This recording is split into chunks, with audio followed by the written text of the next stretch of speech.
जगदम्बा जन्म ली, सती उनका नाम रखा गया।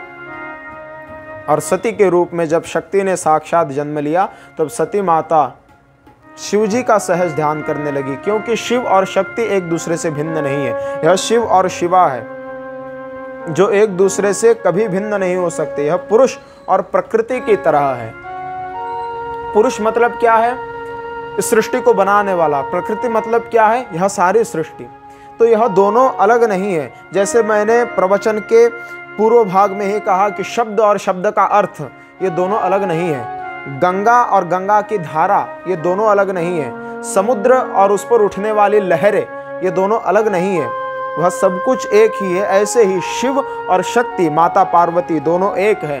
तो शिवजी तो अभी कैलाश धाम पर है, लेकिन माता ने जन्म लिया है, तो शिवजी के प्राप्ति के लिए माता अब तप करने लगी। माता ने तप किया और माता का केवल एक ही काम रहता था दिन भर में, पार्थिव शिवलिंग को बनाना, उसकी पूजा करना और पूजा करने के बाद उसका विसर्जन कर देना। फिर पार्थिव शिवलिंग बनाना, फिर उसका पूजन करना, रुद्राभिषेक करना, भाव से उसके सामने बैठकर ध्यानस्थ हो जाना, फिर उसका विसर्जन कर देना। भाव से वही 4-5 बार फिर पार्थिव शिवलिंग बनाती, फिर उसका विसर्जन करती। हर के बड़े होने लगी, धीरे धीरे जैसे बड़े होने लगी व्रत समझने लगे। कई व्रत वैकल्य, शिवरात्रि, सोमवार, प्रदोष व्रत आदि सभी व्रतों का आचरण करने लगी। एक महाभारी व्रत माता ने धारण कर लिया जो वर्ष भर चलने वाला था। और फिर ऐसा व्रत धारण करने वाली यह परम सती जो साक्षात शिवा है, जगदम्बिका है, उसका व्रत देखकर ब्रह्मा जी और विष्णु जी, अब विष्णु जी सोचने लगे कि माता तो तैयार हो गई, तपस्विनी है, योगिनी है,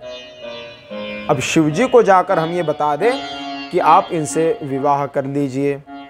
अब शिव जी के पास जाते हैं। विष्णु भगवान स्वयं शिव जी के पास जाकर प्रार्थना करते हैं कि कृपा करके विवाह कर लीजिए। क्योंकि देखिए महाराज, कुछ राक्षस ऐसे हैं जिनका वध मैं करूंगा, कुछ राक्षस ऐसे हैं जिनका वध ब्रह्मा जी करेंगे, कुछ का वध आपके हाथों से होगा, कुछ को माता भी करेगी, लेकिन आप दोनों के पुत्र के हाथों भी कई राक्षसों का वध लिखा है।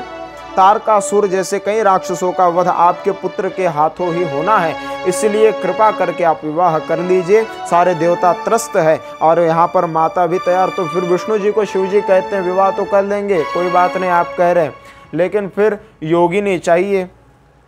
अब ये ना हो कि मैं समाधिस्थ हो जाऊँ फिर वो कहीं भी भटकने लग जाए, फिर वो दुखी हो जाए, ऐसा नहीं होना चाहिए। मैं अगर योगस्थ हो जाऊं, ध्यानस्थ हो जाऊं, तो वह भी ध्यानस्थ हो जाए। पति पत्नी एक दूसरे के स्वभाव के अनुकूल हो, एक दूसरे के गुणों को मिलाने वाले होने चाहिए। अर्थात जो गुण पति का है वही गुण पत्नी का हो, मतलब दोनों एक दूसरे के कार्य को समझे। शिव जी यह कह रहे हैं भगवान शिव विष्णु को कि अगर मैं समाधिस्थ हो जाऊं, मैं तो बिल्कुल बावरा हो जाता हूं, अगर समाधिस्थ हो जाऊं तो युगों तक नहीं उठता, तब तक वह क्या करेगी, तो वह भी योगिनी होनी चाहिए। शिव जी ने यह कहने के बाद विष्णु जी कहते हैं कि आपका यह मंतव्य हमें पहले से पता था, इसीलिए आपके लिए ऐसी ही सुयोग्य योगिनी स्वयं जगदम्बिका दक्ष प्रजापति के पुत्र के रूप में, माता सती के रूप में यहाँ सृष्टि पर अवतरित हुई है। आप उनसे विवाह कर लीजिए, भले ही उनकी परीक्षा ले लीजिए। पहले आपने कह दिया, फिर परीक्षा की क्या बात। शिव जी ने कहा कि चलिए ठीक है, विवाह कर लेते हैं। दक्ष प्रजापति को यह समाचार गया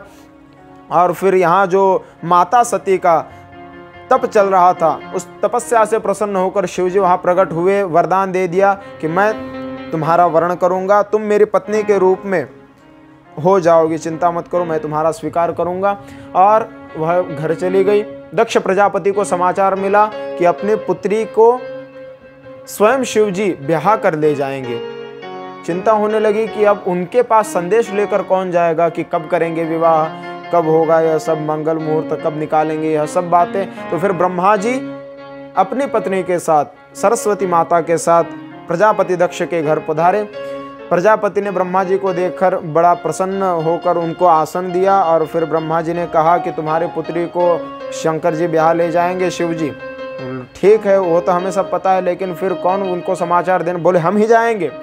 ब्रह्मा जी वहाँ से जाकर शिवलोक चले गए। कैलाश धाम पर जाकर शिव जी को कहते हैं कि हमने वहाँ पर सब बोल दिया है, आप विवाह कब करेंगे बता दीजिए। बोले जब विवाह करेंगे तब फिर मंगल हो जाए, क्योंकि शिव ही साक्षात कल्याण कारक है, तो कोई मुहूर्त की आवश्यकता नहीं। जब शिव जी का विवाह होगा वही समय शुभ मुहूर्त के नाम से संसार में प्रसिद्ध हो जाएगा। दूसरे ही दिन सभी देवता सज धज के बंधन के सब देवता, सब गंधर्व, यक्ष, सभी लोग शिव जी के बारात बनकर गए। दक्ष प्रजापति के घर गए, वहां पर विवाह संपन्न हुआ। वापिस वह कैलाश धाम पर आ गए, लेकिन कैलाश धाम पर आने के बाद अभी विवाह हुआ है, गृह प्रवेश अभी हुआ है,